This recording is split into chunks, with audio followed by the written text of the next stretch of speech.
Hey, how's it going, fam? In today's segment of Tuesday Siege, Uriah Israel, author and publisher of Let's Grow, and our organization's gardening specialists will be sharing some tips on the seeds that we plant in our soil. So please stay tuned.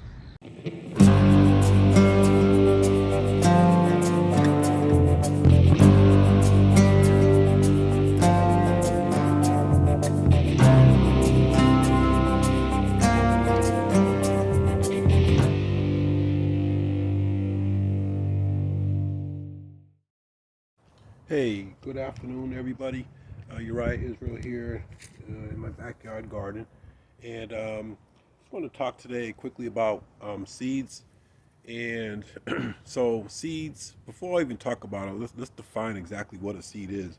And so, a seed is the offspring or the baby plant um, that a fruit or vegetable produces.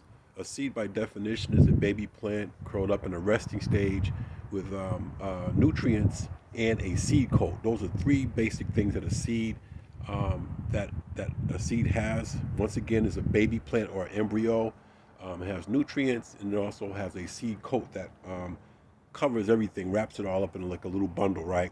Now, even though the seed might seem like it's just an inanimate object, it's not. It's actually alive, like really in a slow down state of existence, but it's breathing and it's living. And so, what activates that seed embryo or that baby plant is warmth and moisture. So, in order to store seeds, and you should store seeds, in order to store seeds, you should keep it in a cool, dry place. Okay, a cool, dry place.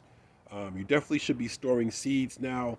Your favorite fruits, your favorite vegetables, you should be storing seeds from those. If you go into nurseries, garden supply stores, even if you're Home Depot or Lowe's or any of those big stores, Walmart even, they sell seeds there. So go check out those seeds, and if they see them, they're not expensive. They're not expensive to buy. So you should be buying them.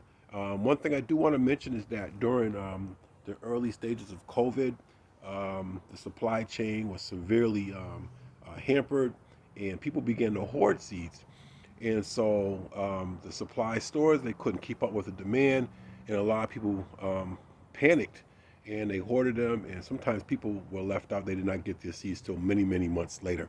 So you should start hoarding seeds, or not hoarding seeds, but at least buying some and storing for your future, because those baby plants inside those seeds could determine whether you live and die in the future. All right, thank you, everybody.